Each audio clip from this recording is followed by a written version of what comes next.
A very good morning to all our Sports Today family members. Here are the latest sports headlines that's doing the rounds this Friday, and we are only one day away from the start of the T20 World Cup 2026. 3 games will be played. Pakistan versus Netherlands is the first game. Then West Indies will take on Scotland, and you are going to see India take on USA in Mumbai. But many people in the previous live that I had done when Josh Hazlewood was ruled out, they was asking about the weather in Colombo. Now, Pakistan versus Netherlands is going to take place in Colombo. That's the first game, which begins at 11. But is it going to be a washout? Because remember, Colombo at any point in time gets a lot of rain. Now, according to the weather report that we just checked, there is an 83% chance of rain in the afternoon period, which is there. So, Pakistan versus Netherlands could get impacted by the rain, and if that happens, then 1 point will be given to each team.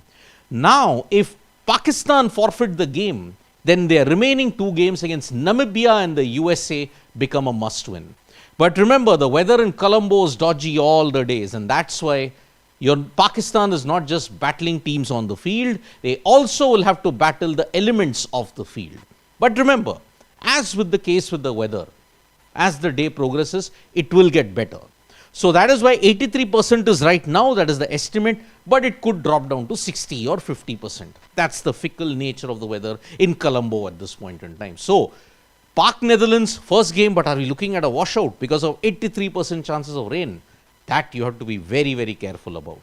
Now, with RCB now winning 3 titles in 3 years, 2024 WPL, 2025 IPL and 2026 WPL, Virat Kohli has penned a special message to RCB on his Instagram handle. I mean, Virat Kohli is true blue RCB in more ways than one. And that's why he has penned a very, very emotional and very, very inspiring note.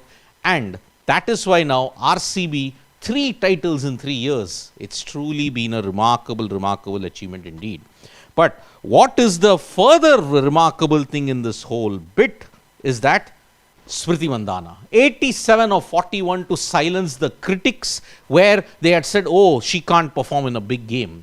But actually, when you look at it, Mandhana was battling a flu. She had heavy fever. She just could not ensure that, okay, she was weak heading into the game, but then she realized it was a big game final. She had to put all of her resources in it. And that is why, battling fever, she managed to give RCB the title.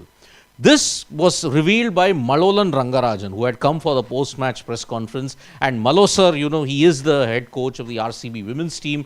And looking at the way how the system has been, RCB now are capable of doing even the two-peat, because they are the only team in history now to get both the WPL and the IPL titles at the same time. Now, as far as we had given you an update in the morning, Josh Hazlewood has been ruled out of the T20 World Cup and he joins Pat Cummins on the sidelines, with Mitchell Starc now injured and at the same time Adam Zampa nursing a groin injury. Australia's chances have taken a massive hit. Now remember, without Starc, without Hazlewood, without Cummins, without Warner, without Smith, this is the first time since 2009 in an ICC event that Australia are heading without these people. Look at the pedigree that they've established for the last, you may say, 17 years. No Hazlewood, no Starc, no Cummins, no Warner, no Smith in one ICC event. First time since 2009. Truly, truly remarkable in more ways than one. Now, not just the T20 World Cup. Today we will see the conclusion of the Under-19 World Cup that will take place between India and England. England have a lot of young stars, with James Roux in particular. Roux scored 100 against Australia and that knocked them out of the tournament. India, on the other hand, they have the depth in Aaron George, Vaibhav Suryavanshi, Ayush Matre is coming back to form as well. You also have Vihan Malhotra, you have Abhigyan Kundu. All of them are going to ensure that India clinch a record-breaking 6th title, because India now have the most under-19 titles with 5. But look at their remarkable run since 2014 when they did not make it to the playoffs. 16 final, 18 title, 20 final, 22 title, 24 final. Will they make it 26? The title. So 6 under-19 World Cup titles could be loading today in Harare at this stage.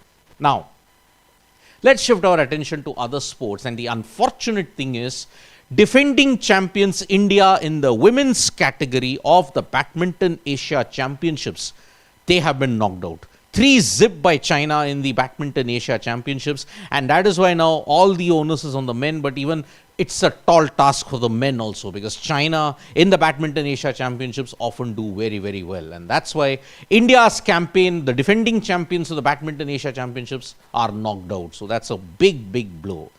Now, in the Asian Indoor Championships that is going on, an Indian athlete was unfairly disqualified. Manikanta Hoblidar. Now, he has been deemed that he had a false start and he was disqualified. But if you look at the footage that happened, a Saudi Arab athlete had an earlier false start. So why was only Manikanta Hoblidar disqualified? China, when you have to look at officials, when they conduct these particular things, they do it again. They have done it again. It happened in the case of Jyoti Araji in the Asian Games, remember. So this is a huge, huge challenge when it comes to China officiating. Remember, either they misinterpret the rules deliberately or they just don't know the rules. As simple as that. Now, the big developing story in the world of football is that now we know that Cristiano Ronaldo has been on strike for Al Nassr because of what happened with Karim Benzema, the transfer window that took place. Now he's been warned by Saudi Pro League officials, take back the strike, do not go on strike or else. Now that's been a clear ultimatum given to Ronaldo at this point in time. So, lots and lots of happening now. We are building up to the T20 World Cup. Don't forget to join us for the dugout, where we'll be doing a big, big preview of the T20 World Cup. Tomorrow onwards, 3 to 12, we will be there. We'll be covering all the games. Pakistan, Netherlands, that's going to be the key game. Followed by India, USA. Of course, that's also going to happen.